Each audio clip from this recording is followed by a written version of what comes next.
사실 깡통전세의 개념은요, 이런 게 아닙니다. 약간 이런 절대적인 수치라든지 기준을 가지고 있는 게 아니라 약간 상대적인 개념이라고 생각을 하면 돼요.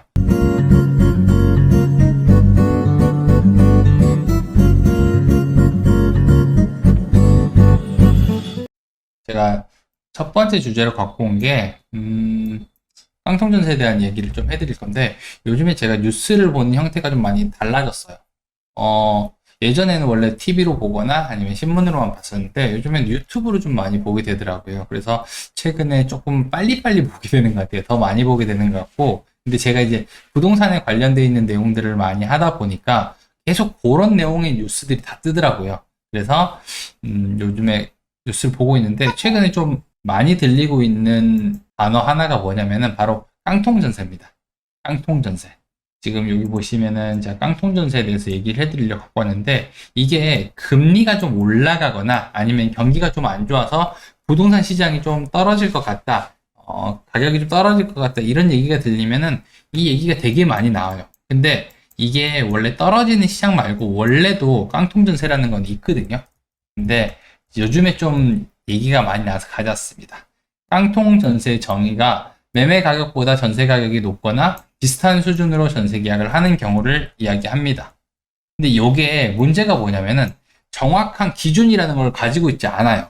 그래서 어떨 때는 이게 깡통전세가 되고 어떨 때는 안 되는데, 대부분 요런 걸 좀 많이 물어보더라고요. 요 기준이 없어가지고 이런 식으로 얘기를 하죠. 자, 야, 매매가의 80% 이상으로 전세가를 하게 되면은 깡통전세야, 이렇게 얘기를 하기도 하고, 아니야, 70% 밑으로 내려가야 안전한 전세라고 얘기할 수 있어, 이렇게 얘기를 하는데, 사실 깡통전세의 개념은요, 이런 게 아닙니다. 약간 이런 절대적인 수치라든지 기준을 가지고 있는 게 아니라 약간 상대적인 개념이라고 생각을 하면 돼요. 어떤 경우에는 매매가랑 전세가가 같은데도 깡통전세가 아닌 경우가 있고, 혹은 매매가랑 전세가랑 1억 이상 차이가 나는데도 깡통전세가 되는 경우가 있습니다.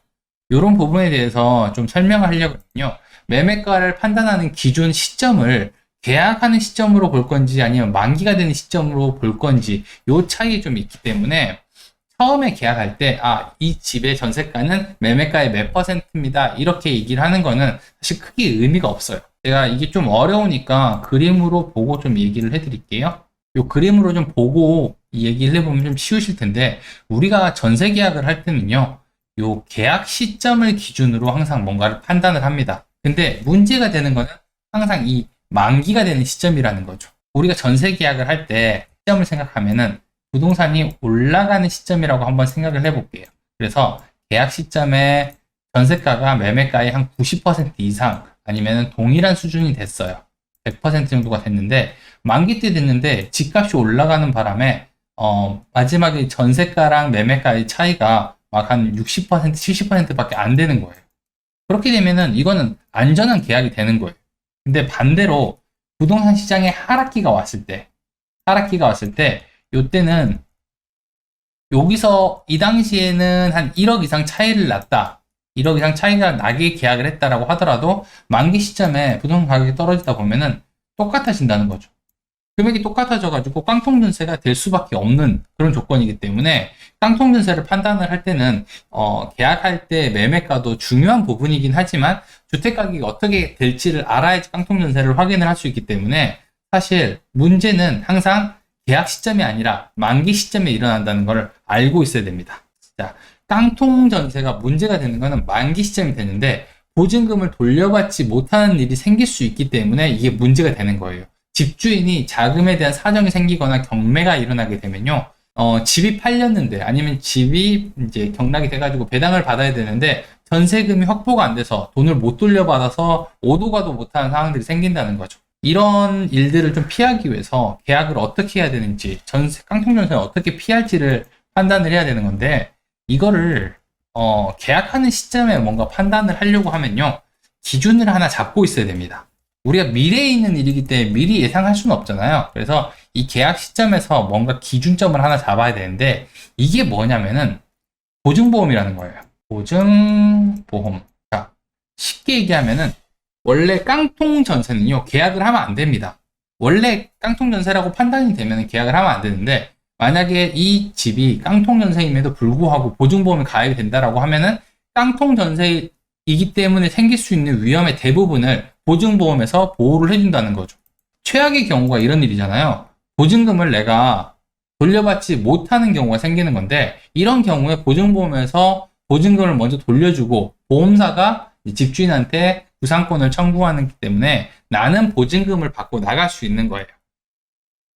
그래서 사실 이 기준을 얘기를 하면요, 이 집이 깡통 전세인지 아닌지는 판단할 필요가 없습니다. 그냥 내 보증금을 안전하게 받을 수 있는지 없는지를 판단해야 되기 때문에 보증보험 가입이 가능한지 아니면은 가능하지 않은지 이거를 봐야 되는 거죠. 중개를 할 때나 계약할 때 이 보증보험 가입 조건을 알아야 되는데, 한번 제가 보여드릴게요. 자, 여기 보시면은 아파트랑 오피스텔 적용 순위로 해가지고 5순위까지 있어요. 그래서 제일 처음에는 KB 시세, 그 다음에 공시 가격, 그 다음에 등기부등본상의 매매 가격 뭐 이런 것들이 있는데, 보통의 경우는 요 둘 중에 하나에서 거의 나오고요.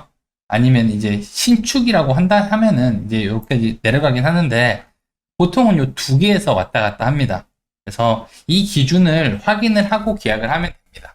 이게 기준을 봐도 잘 모르겠다라고 생각할 수도 있는데, 그렇게 되면은 직접 연락을 해서 가입 가능 여부를 확인을 하면 되는 거고요. 이게 매매가랑 전세가랑 별로 차이가 안 나는 집들이 있기 때문에 요거를 확인해야 되는데, 아파트랑 오피스텔 뿐만이 아니라 다른 기준들도 좀 있어요. 연립 다세대, 단독 다가구 여기 다 있기 때문에 여기는 좀 다른 게, 공동주택 가격, 그러니까 공시가격이라든지 개별 단독주택 가격의 150%가 제일 먼저 되고, 그 다음에 이게 없다라고 하면은 다음으로 넘어가는데, 이게 없는 경우가 거의 없기 때문에 대부분 요거라고 보시면 됩니다. 이런 것들을 이제 중개사나 계약하는 사람이 직접 확인을 해야 되는데, 사실 중개사분들이 이걸 확인할 줄 알고 공부를 좀 해야 되는데, 처음에 한두 번만 공부를 하면은 충분히 판단할 수 있기 때문에 미리 해두시면 좋습니다. 왜냐면 이게 권리 분석의 부분이기 때문에 요거까지 해놓고 계약을 한다 하면은 중개사고라든지 분쟁에서 자유로울 수 있는 거죠. 그래서 요거는 미리 좀 공부를 해두시는 게 좋습니다. 이거를 확인 안 하게 되면 어떻게 되냐면요, 요런 일이 일어납니다. 이게 어제 뉴스인데, 여기 보시면 요거 알죠? 세모녀 전세 사기 사건. 요게 되게 유명한 거예요. 여기 피해자분들 제가 몇 번 봤는데 이사를 나오지를 못하고 있어요. 집을 사라. 너가 사가지고 가져가면 되지 않냐, 이런 식으로 지금 하는 건데, 빌라가 500채입니다. 500채. 갭 투자 한 게 500채가 넘어요. 그러니까 피해자가 얼마나 많겠어요? 거의 180억 정도 된다 하더라고요. 이게 피해액이 183억 원인가 180억 정도 된다 하니까 이게 문제가 되는데, 우리가 전세 계약을 하는 이유를 알면 돼요. 우리가 전세 계약을 하기 위해서 가장 중요한 거는 보증금을 나중에 안전하게 돌려받기 위해서 전세 계약을 하는 건데, 이게 안 된다, 그러니까 보증보험도 가입이 안 되고 깡통전세라고 판단이 되면은 월세 계약을 하는 게 훨씬 나은 선택이 되는 거죠. 그래서 깡통전세가 의심되면은 보증보험 가입이 되는지 확인해보고, 안 되면 그냥 계약을 하지 말라고 제가 설명을 해드리는 거예요. 이 깡통전세의 의미를 뭐 몇 퍼센트면 안전하다, 몇 퍼센트면은 위험하다, 뭐 이런 기준으로 생각을 하면 안 되고 상대적인 개념으로 생각을 해야지 이게 판단을 할 수 있다라고 생각을 하면 됩니다.